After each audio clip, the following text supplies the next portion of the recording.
Welcome to my channel. This is Ajala Rosemary, the founder of Metalytics Insight Consult. Today we'll be looking at how to write a compelling statement of the problem.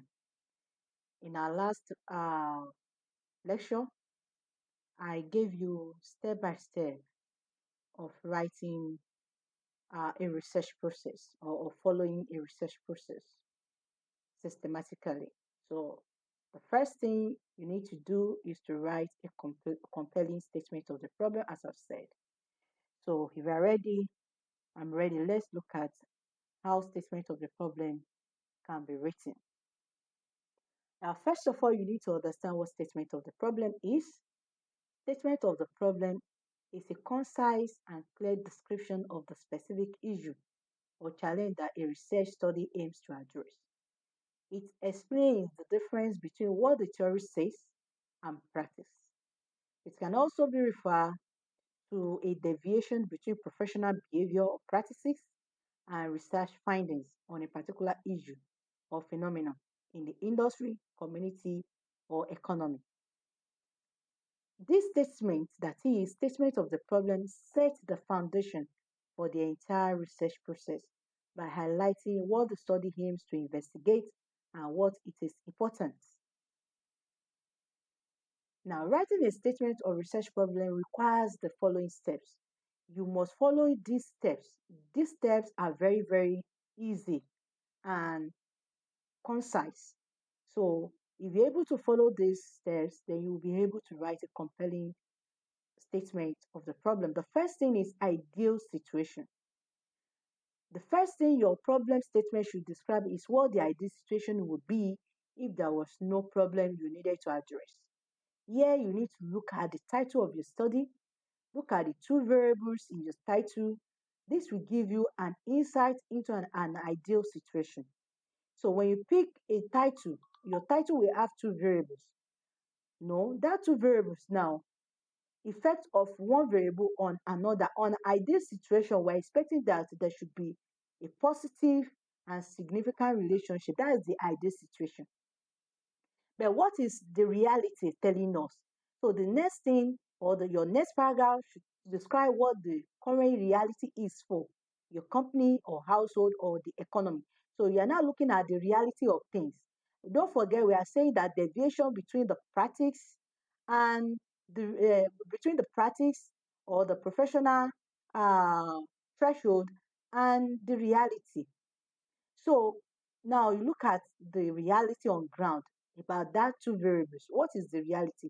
Now this section identifies what the problem is, state why it is a problem, and identifies who the problem is impacting or affecting. Sometimes you need a threshold of your dependent variable here to explain the problem. Meaning that when you are discussing about your statement of the problem, your focus should be more on your dependent variable because your dependent variable here is the problem that you want to solve. So your focus should be more on the dependent variable. Then what are the consequences of this reality if the reality are not taken care of, if reality are not solved, if these deviations are not being bridged, what are the consequences? So this should identify what the consequences of the problem are. It describes the effect of the problem by describing how the people affected by the problem are being impacted and qualifying how much the problem is impacting them. Then the last one is your proposal. This is the step to be taken to solve the problem identified. And this is achieved by carrying out a scientific analysis. For your proposal, and you are now proposing that you want to carry out a scientific analysis to be able to solve this problem by coming up with findings. Your findings will be able to help you to conclude and make a good recommendation at the end of the day. Now, let's look at practical example. The first one now, let's look at this title of the study, Corporate Governance and Financial Performance of Selected Companies in Nigeria. So let's assume that we're having this title of the study. Corporate governance here is your independent variable, while financial performance of selected companies in Nigeria is the dependent variable. Now, to know the ideal situation, let's look at what the theory says. So first of all, look at the theory. What is the theory is saying? So we have many theories that can help us to explain governance and performance of companies. So now I just pick shareholders theory. Shareholders theory is also one of the theory that says a firm has several stakeholders who are affected by the operations of the company and as well impacted directly or indirectly the operation of the companies. So therefore, through effective implementation of corporate governance codes and compliance, an impressive financial performance can be attained by the companies. Now, let's look at we're having return on asset, return on equity, return on investment, return on capital employed, and the market share as our dependent variable to measure the financial performance. Now, we are saying that looking at the stakeholder theories, we have several stakeholders that are affected by the operation of the firm and as well impacted directly or indirectly by the operation of the companies. They are affected by the operation of the company and they themselves also affect the operation of the company. So we are now saying that through effective implementation of corporate governance codes, these codes are given to the industry to different sectors in which they have to comply with, believing that when they comply with these codes, it will be able to enhance the performance of the company. So now, effective implementation of corporate governance codes in an organization now enables company to meet the diverse needs of stakeholders, ultimately enhancing financial power. That is the ideal situation that when corporate governance is well implemented, then it should be able, you know, it should be able to enhance financial performance, especially when all the diverse and all the stakeholders of the company are being taken care of, their interest is being taken care of. Now, what is the reality? Now, to assess this relation, one could analyze financial performance, examine company financial performance over 5 to 10 years period to identify trends and patterns. So you need to identify trends, then evaluate governance code compliance by reviewing governance code compliance reports and compare them to the industry standard. Then assess board structure and composition by examining factors such as CEO duality, gender equality, foreign ownership, board committees, and board structures.